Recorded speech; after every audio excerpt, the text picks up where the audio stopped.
perpanjangan penahanan itu kan penahanan sudah diatur oleh KUHP bahwa penahanan di dalam proses penyidikan Polda Metro itu kan sudah ada batasnya kan 20 hari dan itu sudah berlalu, sudah waktunya. Makanya mungkin karena penyidik merasa ini masih belum tuntas proses penyidikannya, makanya minta permohonan untuk perpanjangan terhadap kejaksaan, dan itu sudah keluar penetapannya itu diperpanjang 40 hari. Namun yang perlu diketahui 40 hari ini bukan berarti harus dijalani 40 hari. Kalau memang nanti penyidik sudah merasa cukup, misalnya baru 10 hari, itu mereka bisa langsung limpahkan ke kejaksaan berkasnya. Karena begitu yang kita jelaskan begitu. Namun nanti setelah itu jaksa akan meneliti berkas yang dikirim oleh penyidik Polda Metro ini. Ya kan, diteliti, ada itu nanti tim di kejaksaan. Setelah diteliti, mungkin kalau mereka melihat masih ada unsur-unsur yang belum terpenuhi dan di dalam proses penyidikan, mereka berikan petunjuk, itu namanya P19, dikembalikan lagi berkas sana dengan petunjuk, tolong dilengkapi ini, kan begitu. Nah, setelah itu dilengkapi, kalau penyidik merasa sudah terlengkapi, mereka kirim lagi namanya itu P19 juga, ya kan. Kalau sudah nanti jaksa melihat bahwa ini unsur sudah terpenuhi, maka mereka bisa terima ini P21. Dan kalau misalnya sampai berapa kali petunjuk dari jaksa bisa dipenuhi, bisa juga SP3. Ya, jadi itu tentang masalah perpanjangan. Mengenai permohonan maaf, itu kan sesuatu hal yang manusiawi ya. Masalahnya ketika mungkin ada sesuatu hal yang kurang berkenan, ada kealpaan, ya tentunya hal ini kan berpulang kepada manusia ya, bahwa permohonan ini tentunya setidaknya dipertimbangkan untuk penyelesaian permasalahan itu dengan damai.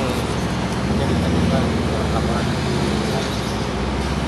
kan saya yakin juga terlepas dari siapapun, Allah ada Maha Pengasih dan Maha Penyayang.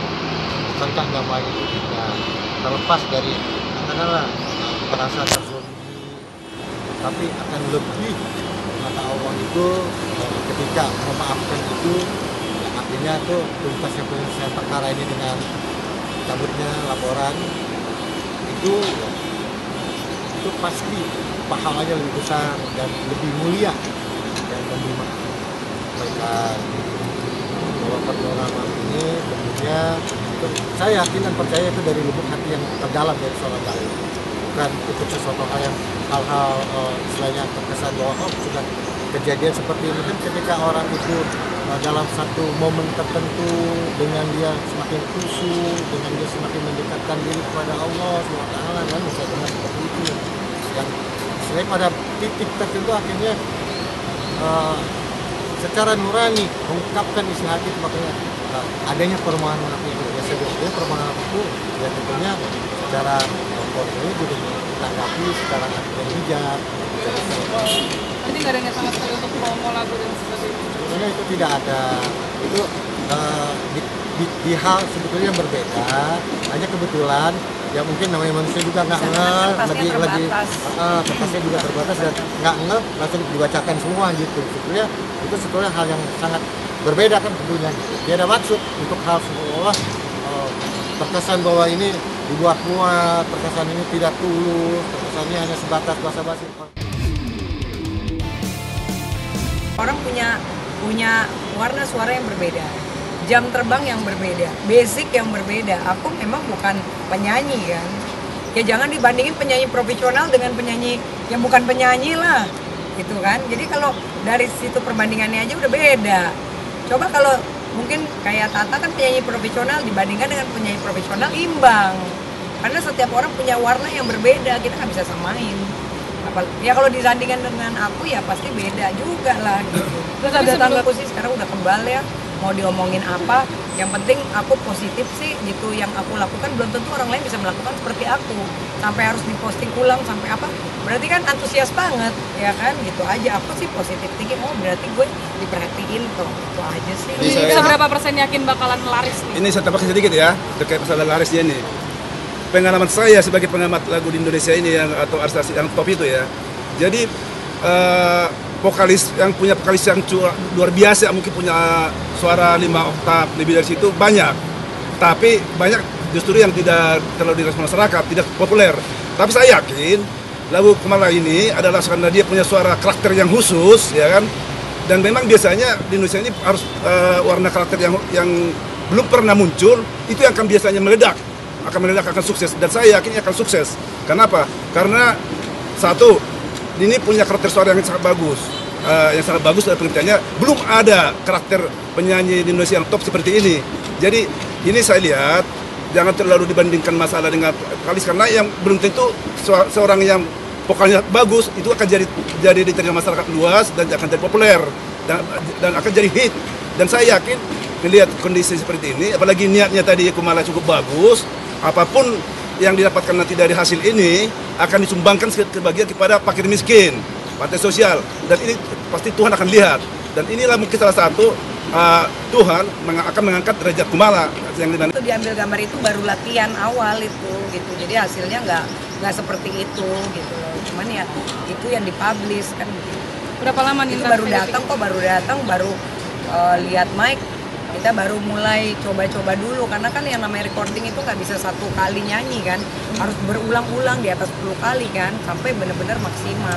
Kan pada paham ya sebenarnya logikanya orang recording itu pasti semua orang kalau recording hasilnya pasti belum maksimal, apalagi kan itu baru nyampe, baru latihan gitu, tiba-tiba ya diposting seperti itu orang udah langsung menjustifikasi, wah ini hancur banget ya, tapi nanti lihat hasilnya deh pasti bagus. Kan gini, itu kan bukan pakai, tidak ada tag nama untuk aku, jadi aku tidak mau nanti komentar tentang itu ya, kecuali kalau di tag buat aku gitu loh, kan bisa aja ditujukan untuk siapa-siapa kan. Tapi Sony sendiri menyebutnya semoga menjadi artis terkenal agar dipenuhi kebahagiaan dan tidak melibatkan istri saya lagi. Itu kan berarti secara tersirat. Ya kalau aku sih nggak mau GR ya, kalaupun memang itu ternyata ditujukan buat aku ya terima kasih. Kalau aku didoain kan gitu aja. Iya. Di Singapura berdua doang kami our time lah di situ. Ternyata kita ngobrol panjang lebar, terus gini, kayaknya kita belakangan ini jarang ngobrol, mungkin karena akunya sibuk, adiknya sibuk, jadi cuman seperlunya aja. Nah gara-gara itulah tercetus, kayaknya kita harus kita tuh harus sering-sering ngobrol. Kenapa di pesawat kerja ngomong di rumah kita bikin konten teman tidur yuk, tapi bener-bener kayak mau tidur, nggak boleh pakai make up, nggak boleh rambutnya, nggak boleh nape, bener-bener itu buluk banget kan. Jadi nah di situ kita nggak pernah janjian mau ngomong apa. Jadi misalnya kayak hari ini Andika gini, nanti malam bikin konten yuk teman tidur, ayo. Tapi dia nggak ngomong mau ngomongin apa, aku juga nggak ngomongin apa, gitu natural aja. Jadi kita ada satu kamar di bawah yang kamarnya itu kamar kosong, jadi kita bikin tiang gitu, memang sengaja si kameramen itu gantungin, jadi kalau misalnya kapanpun kita mau ngobrol kita tinggal masuk situ dan nyalain, jadi nggak ada orang lain di situ, cuma ada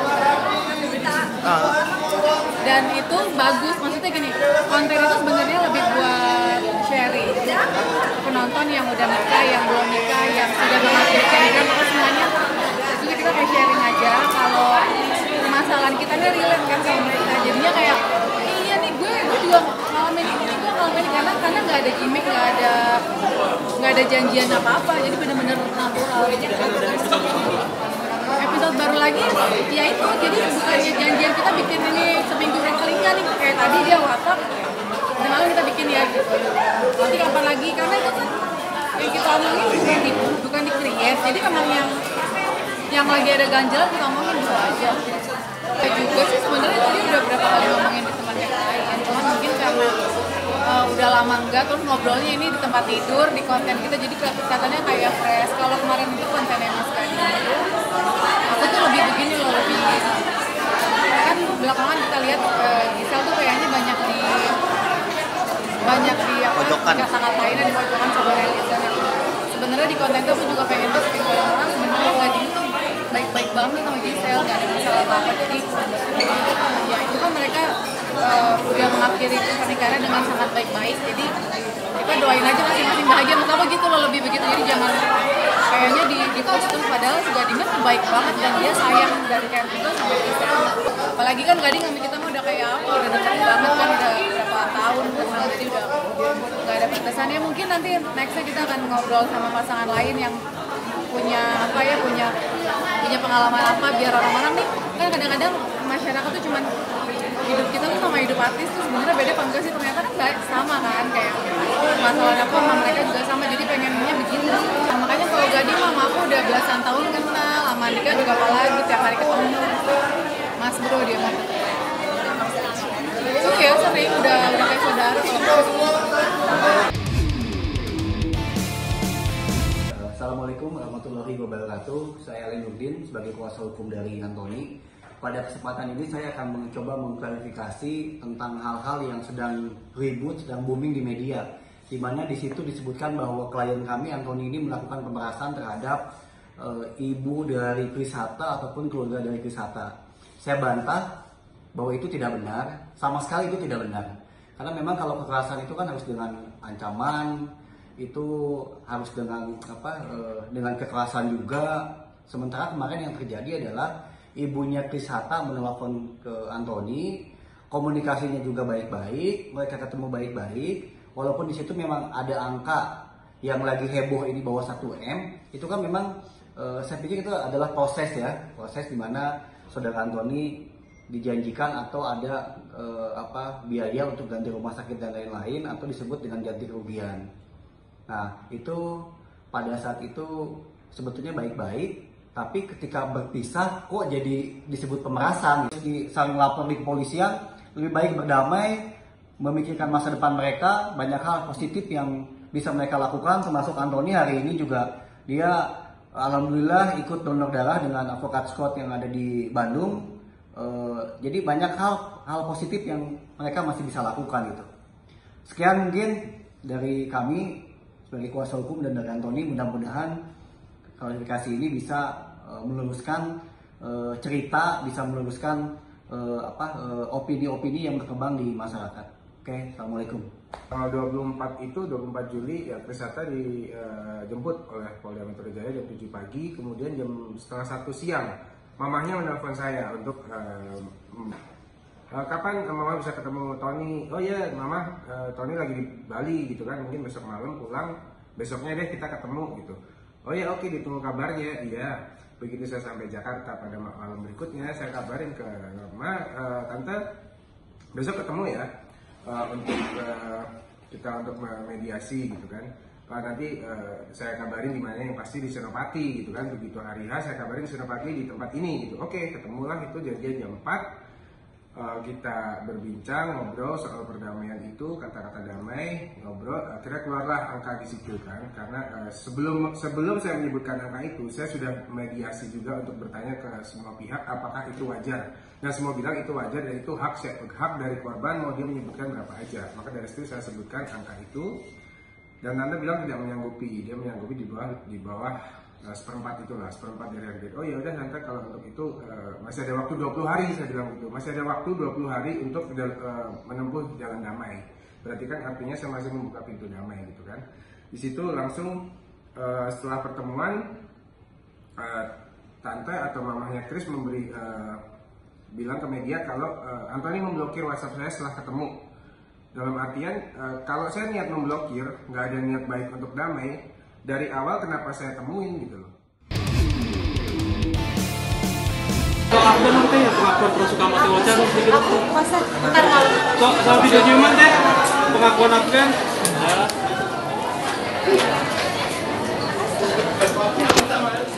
Berbanget diberikan umur yang panjang dan mudah-mudahan bisa berumur lebih panjang lagi, dan karirnya juga semakin hari alhamdulillah semakin baik. Yang lucunya sekarang lagu-lagu aku meskipun umur lagunya tuh udah 10 tahun, 15 tahun, sampai Tegar tuh 20 tahun.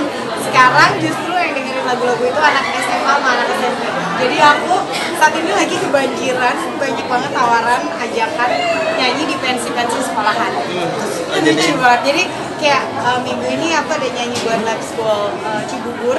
Terus habis itu ada Soundfest yang pastinya penontonnya juga anak SMA.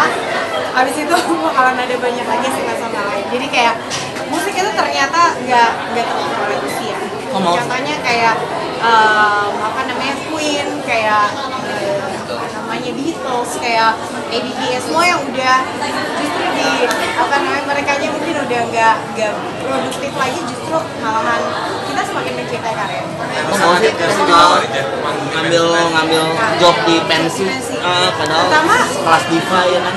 Pertama justru aku bangga banget karena ternyata aku udah sekelas, ya orang bisa bilang aku misalnya aku diva, aku bayarannya bla bla bla segala macam. Tapi yang buat aku bangga itu adalah mereka generasi milenial itu mendengarkan lagu aku, hafal lagu aku, itu buat aku itu priceless. Jadi itu justru siapa sih yang nggak pengen gitu, mungkin nggak banyak juga yang berhasil menembus apa namanya kaum milenial gitu. Sementara aku sampai sekarang mendengar aku masih dari bisa sampai anak-anak SD kali ya. Jadi buat aku itu adalah priceless, dan untuk mereka memang aku sama manajemen aku memang mendiskon banyak, bisa jadi 50% untuk MC. Karena apa ya, ketika aku di dan menerima apa namanya kayak excitement mereka nyanyi lagu-lagu aku, itu tuh buat aku energi yang luar biasa. Istilahnya bajunya baju pelajar ya? Baju pelajar, go back to school. Itu apa ya, kata-kata atau julukan diva itu kan dari orang lainnya, jadi aku sendiri bersyukur misalnya diberikan predikat seperti itu, pengakuan dari masyarakat. Bisa jadi sih karena Tegar, maksudnya bisa jadi waktu Tegar, lagu Tegar itu yang membuat aku merasa lebih matang ya, maksudnya lebih matang dalam karir. Dan waktu itu benar-benar alhamdulillah rezekinya Tegar, lagu Tegar, ciptanya Teh Meli, musiknya Mas Anto, itu justru lagu yang sesimpel itu ternyata membuat karya itu selama ini gitu. Jadi itu rezeki yang luar biasa. Masa utang budi sama Teh Meli nggak sih? Pasti utang budi terus, makanya kayaknya bayarannya nggak bisa cukup keluar makanan kan. Ada acara tertentu yang memang aku memakai perhiasan yang nilainya misalnya puluhan miliar gitu ya, pasti aku membawa security, membawa apa namanya orang-orang yang memang dijaga gitu, sama dari perusahaan perhiasannya biasanya mereka akan meminjamkan bodyguard untuk perhiasan. Kalau budget itu tergantung ya, hari itu atau saat itu kita lagi punya uang berapa untuk budgetnya. Jadi artinya kalau perhiasan mungkin lebih ke prestasi kan, ada beberapa perhiasan yang bisa dianggap prestasi, ada beberapa yang enggak. Tapi kalau untuk budget pastinya kita manusia yang nggak kaya amat, jadi pastinya semua pakai budget yang reasonable.